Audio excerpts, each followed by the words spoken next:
Welcome everybody to my Watch Dogs Legion review. I've reviewed this game on PlayStation 4 Pro, and this review will contain no spoilers related to the story. So, as you've probably seen from my previous reviews, I've done this one slightly different, so I'm off camera talking. And because there was this feature in the game where there's these driverless cars where you literally just set autopilot and they just drive around the city, so I thought it'd be quite cool just to sit in the car. You can sort of get a good look of the whole city, and I can talk about the game basically. So just a heads up, obviously the quality, as you can see, is not like most YouTubers' quality, because this is filmed directly from the PlayStation 4 and uploaded from there. But I mean, once the PS5 is out, it will be obviously having that 4K upload with hopefully a lot better textures, because this looks awful at the moment. So I think the HDR is turned off for videos like this, so even though I was playing in HDR, it appears sort of bluish and smudged, but when you actually play in the game, these are all dark blacks, and it looks fine. So obviously don't take the visuals off this video. But I think we're getting straight into the game. So what am I going to compare this game to? So I'm going to compare it to Saints Row, and that is because Watch Dogs 1 I'd compared to Saints Row 2. It's quite a serious game and it wasn't very silly. And I feel like as the series got on from Watch Dogs 2 to Watch Dogs Legion, I feel like the game's lost this seriousness and it's made it a bit more of a fun sort of game to jump into, like a proper sandbox style game. And that's not a bad thing at all, because through my playthrough I've had quite a few laughs along the way, just for like the witty banter with like that English accent. I think is really good in this game. And I feel like the hacking, I feel like it should be more serious in a way, because I think the game in like Watch Dogs 1, not a lot of people enjoyed it, but I enjoyed like the seriousness of it and like the repercussions it could have with all this hacking. But with this one, it's just a lot more fun, enjoyable, but it doesn't take the game seriously, if that makes sense. And then I'm going to compare it also to the quality of the game, to another Ubisoft title, and that's Ghost Recon Breakpoint, because playing this game from launch, it is very buggy and the textures are not fantastic. I feel like it could have been delayed for maybe a few more months just to be polished up. I know it is going to be released on next gen consoles, which it is going to look better, but another thing about that is that Assassin's Creed Valhalla is going to be 60 FPS on console, on PS5 and Series X, whereas this game's only going to get upgraded to 4K ray tracing at 30 FPS, and I feel like Ubisoft there are not really taking this like series as serious as they should, because why would you not have this game at 60 FPS when you're going to have Assassin's Creed at 60 FPS? Like, is it an engine problem? Is it something that they don't really can be bothered to be able to put this at 60 FPS? They feel like it's not going to be played as much. I'm not too sure. I don't know if they're going to carry on with this series after this game. It'll be interesting to see. I feel like there's so much more they can do with this game. I just think it needs to be looked after more, just more time put into the game, even though it's got some cool systems that I'm going to get straight into now. So talking about the gameplay, obviously you have different approaches to different areas. So obviously you have your stealth, you can all go guns blazing, and then you can obviously use all like your drones, or like this robot spider that you can sort of go down into like small places and that, and obviously you can attack enemies and so on with that. But with the combat, so like the fist combat and that, it is improved over Watch Dogs 2, but for like most open world games it's still very basic. So you have your square hit, which is obviously your punches, and then you have your triangle button, which is like a counter to like someone blocking, so you can sort of grab the head and maybe like knee them in the head to sort of break them out of the block. And then you also have your circle, which is a dodge, and it's very very easy. So when an enemy goes to punch you, you have plenty of time to dodge. It's like a slow-mo dodge, and you can obviously counter them with a punch. It's very simple, and you can't actually change that up either, so it's good enough, but I mean it's something that's pretty much rushed, I would say. But I mean, with different characters you can get throughout the game, you can get one that hit quicker, you can get ones that obviously you got better knockouts, so you obviously do stronger punches and stuff, so that's really good. But that's your only sort of upgrade really if you're going to get a different character. And then moving on to the play any character, so this is probably like the highlight of Watch Dogs Legion. So as you can see, all these characters walking around the street, you can highlight any of these characters and you can recruit them. So when you recruit them, it basically brings them onto your team, and you can use them as playable characters. And so some of them will have certain skills where maybe they'll come with a gun, maybe they will be better at hacking, so they'll be faster at hacking. And then some of them have negatives, so it'll be like flatulence, so like they fart a lot in when you're stealthing around, so obviously alerts nearby enemies. Or maybe they have like a gambling addiction where you'll be losing some of the money you've earned from like hacking and stuff. So I think that's a really, really good system. And I would compare it to the Nemesis system from Middle-earth Shadow of Mordor, where all these characters feel like they belong in that world and they're properly living in that world, because if you follow this like a certain character, they will actually go to a certain place and they feel like they're not just walking around on like some sort of cycle. There was an instance where I was looking at this character and it said they were at this place until 4 o'clock, and then when it hit 4 o'clock it said they were going to the church for 5 o'clock, and they would actually walk down to that church. And there was like another one where they'll go into a certain street to go take drugs, for example, and you can go follow them. And I think that's a really cool system, because obviously each character feels like they're actually living their life in the game, and that's something you don't really see a lot in games. So I think that system is really good. Obviously you can have the negative part of that system though, where each character is obviously procedurally generated, so like beards and like their hair doesn't always look as good as it should. Each character has a voice though, so that's really cool. So each character in the game has a different distinct voice. Again, the voice doesn't lip sync with the voice in the character's mouth, just is non-existent. I'm not sure what that Jeep was doing there, but basically the way if that really bothers you, that you can actually get face masks in the game. Obviously due to the coronavirus, I think they've added these face masks. Obviously in London everyone has to wear them, so just putting one of those over, or even a mask, you can just blank out the lip sync, and I think it just makes that experience a little bit better if that's something that really bothers you. But I think the voice acting is pretty good. It's got that English accent, which I think is always very attractive in these sort of games because it's different. And yeah, so I think the characters thing that's really stood out in this game to me, and I've had a lot of fun finding different characters and basically learning what they do, because obviously some characters you can't recruit straight away. So the more advanced or characters, maybe because they've got better skills. So I think one of the ones I went for a barrister and I couldn't get him straight away, so I actually had to do a mission for him. So when you get this hacking tool, you can sort of hack into their sort of day-to-day life, and you can find different events and different places they're at. And then if you obviously work out where there's a mission involved, so maybe they have some information like the embassy, American embassy for example, and you have to go there, and if you hack it and like remove that data they have on them, they'll be very thankful and they'll join your team. So it's really good that they it's sort of, you can do favours for them without knowing, and you can get them to join your team that way. And I thought that was really interesting. And then you'd like occasionally, there was a character I found, and she was actually the sister to my character, and she was like hanging around the your base basically, and I think that was really cool. It just feels like all the characters are sort of, well, not all the characters, but some characters are properly linked in the game. You can actually find them in the world, and I really enjoyed doing that.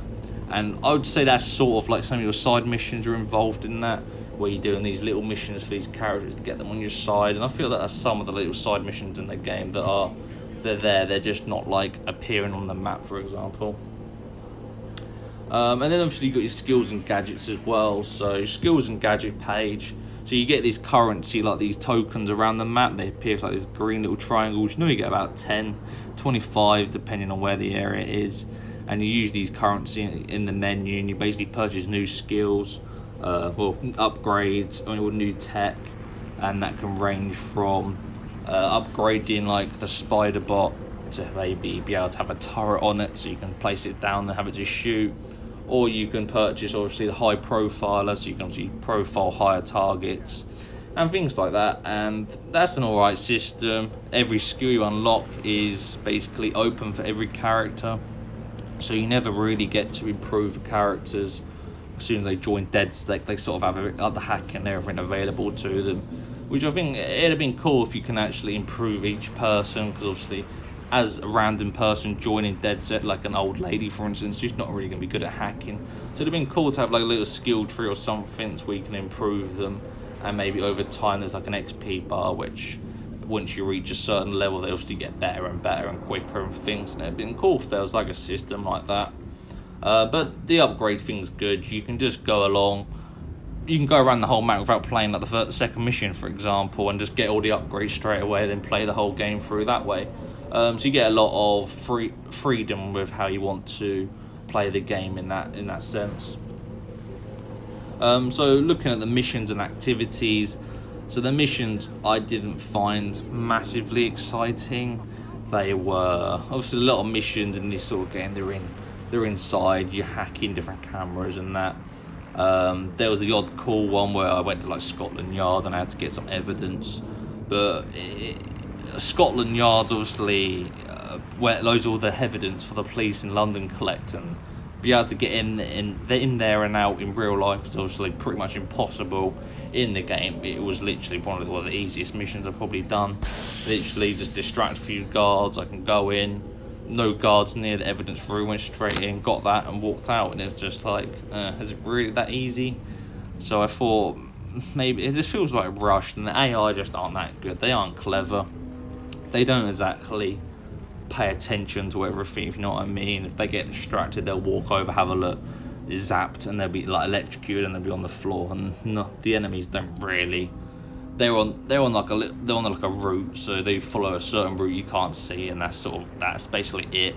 There's no real challenge there.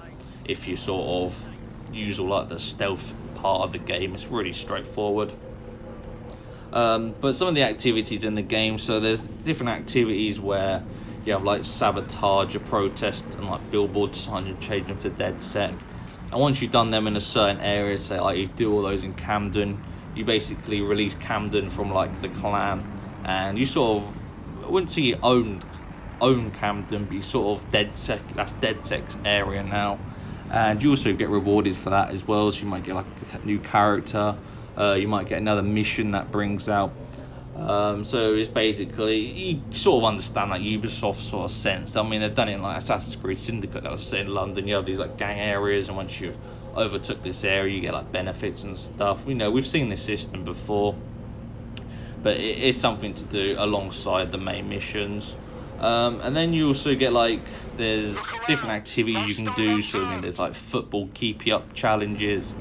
They get quite difficult, but I mean, there's different ones there you can do, which is just a little side activity. There's also boxing, but like I said, the combat is very easy, so these boxing tournaments are very easy, and even facing like the champion at the end is just straightforward. Nothing complicated about it, no skill involved really. It's just dodging and keep hitting.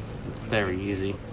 And so they're the fun activities, but then they don't really live up to like Rockstar sort of games. They don't have these random events. I mean, sometimes like an Albion, which is one of the bad sort of group in London, Albion, they'll be distracting someone or like threatening them, basically just distract them, and then that person runs off. And that's sort of like your main events that are happening. You don't get like big events like, I don't know, like a robbery or something, which I thought was a bit disappointing.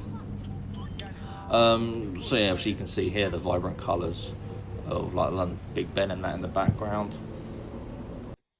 So is Watch Dogs Legion worth it? And it really depends on the games you want to get over the next month or two. If you're interested in Call of Duty, which is next week, or if you're interested in Assassin's Creed Valhalla or Miles Morales, Demon's Souls, Cyberpunk, there's so many games coming out, and it basically depends if this is something you want to play within like the next week or two, before the next gen consoles launch as well. Is that something you really want to play straight away on the consoles? Is it something you want to hold off on?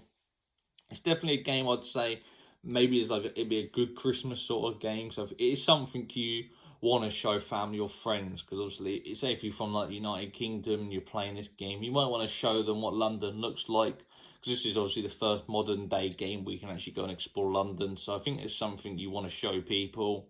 But I feel like there's still a few bugs that need ironing out, and I believe it would be beneficial if you have a next gen console to be able to play it on there, because it doesn't run as best as it could. It's not as solid at 30 FPS. It differs between, I say I've had times where it's dropped to being like 20, but I think it hovers around 20, 25 if you play something like GTA 5, it's not as solid as that game. That's obviously 30 FPS. So if you compare the two, you can definitely tell this one doesn't hit 30 FPS. But it's playable nevertheless. And if this is a game you are really been looking forward to, and you enjoyed Watch Dogs 2, I would say give it a go, because it's basically more of the same, but with a really cool system where you can we can have any character in the world as your main character for the game, and you can obviously have multiple ones at a time. And that is really fun. It's really different as well, because it's not something you really get in many games. And they've done a really good job of having all these characters voiced in cutscenes, including in cutscenes as well, because that is obviously something that's in the game.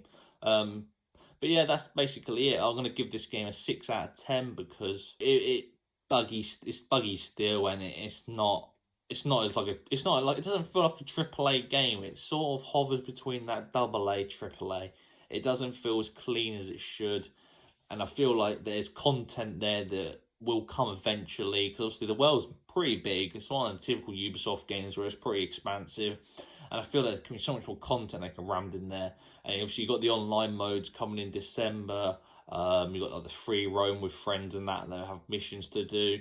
You have like invasions, which is obviously a game mode that's from original Watch Dogs, which is very fun. You can go into different people's worlds and you have to hack them, and then you leave the world, and obviously the person being hacked has to find the hacker, and that's a really good mode, and I really enjoyed that. Something very unique, because obviously with the hacking and that, and Watch Dogs, it fits the world.